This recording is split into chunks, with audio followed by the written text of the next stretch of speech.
Hey guys, so I remembered one other thing that I was going to show you guys on Jamovi and looking at the interaction on our two-way ANOVA. So I showed you guys how to make these plots in Jamovi using this part in the estimated marginal mean section. And when I was looking at this, I didn't quite I guess I'm used to looking at SPSS, and they really just had a checkbox you could check and get the plot, and you didn't have to move some of these variables. But I figured out how to do this in Jamovi. But before I did that, I didn't realize there was a way to get these plots, and you can play around a little bit with what error bars are on these plots and some of the options here. I don't know all of them for sure, and like observed scores, I haven't checked that before. So you can play around with some of the different options, and you can see where some of the scores fall on these things. That's not bad. So before I did this, I didn't realize you could do this in Jamovi, so I figured out how to do this in ggplot2 with R, and I went ahead and gave you guys the code in your assignment. So if you go down towards the bottom, there's a code block here for our code, and this is something that you can copy and put into Jamovi. So I just thought I'd go through that with you. So we're going to run some R codes. We're going to go to the RJ editor here in Jamovi, and it always defaults with this little blurb of text, and I'm just going to take that out, and I am going to change this configuration to show code and output, and we'll go back in here and copy the R code here in this block and paste it into our editor. Yes, mister. Kitty needs some loving.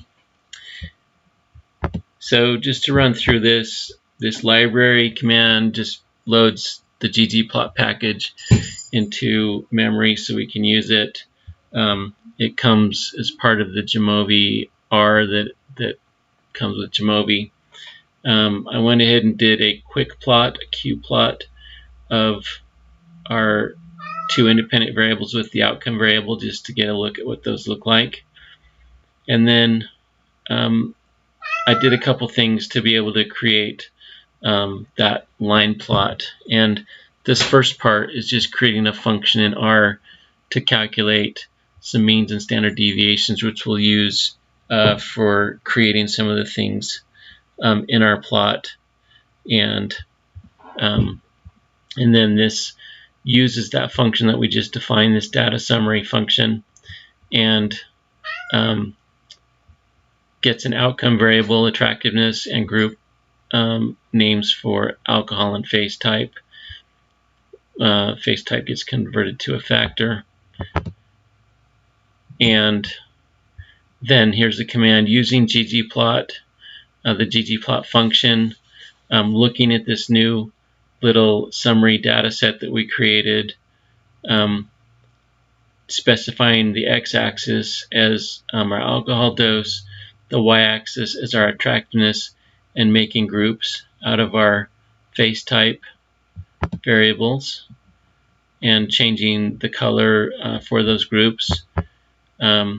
We're adding a line plot and the points for our means for each group, and then some error bars. And these use the value from our summary data minus the standard deviation and the value plus the standard deviation to create these error bars. So if we run this,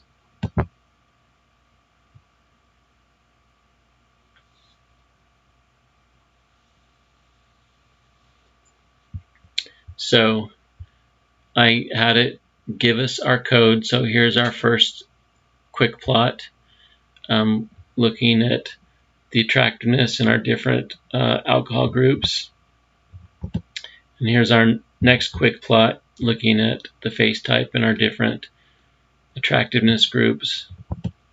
And then here we're going to build our summary table. Here's our function. And then here is our new summary data set using our data summary function that we just created.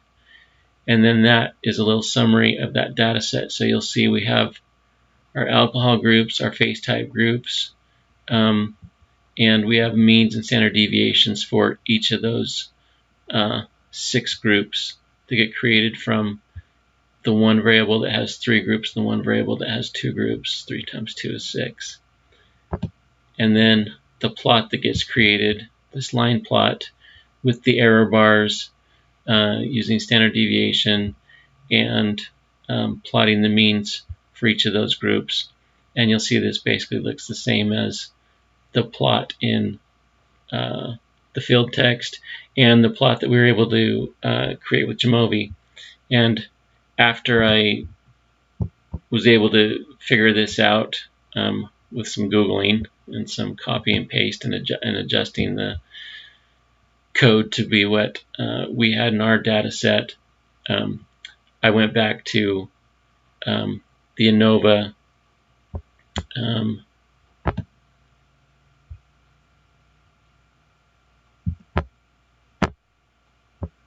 menu and was playing with this estimated marginal means to see if I could figure out what this did. And with a little bit of playing with it, and then I realized, oh, that gives us our plots right there. But it's a little different than how it was in SPSS. So in the end, Jamovi gave us what we needed, but I did figure out how to create some code in ggplot to and run that in our editor in Jamovi to get the same thing. So I thought that was a handy thing in case you needed to plot something that Jamovi wouldn't give you. Then you can do a little bit of Googling and go figure out how to create a plot using ggplot2. And it's ggplot2 has a lot you can do with it, but it's a little bit more complicated and takes a little bit extra time to go figure out how to do what you want to do. So anyway, wanted to show you guys those last couple things so that it was part of your Jamovi file and you can save it and turn it in. And have a good week, and I will see you in office hours.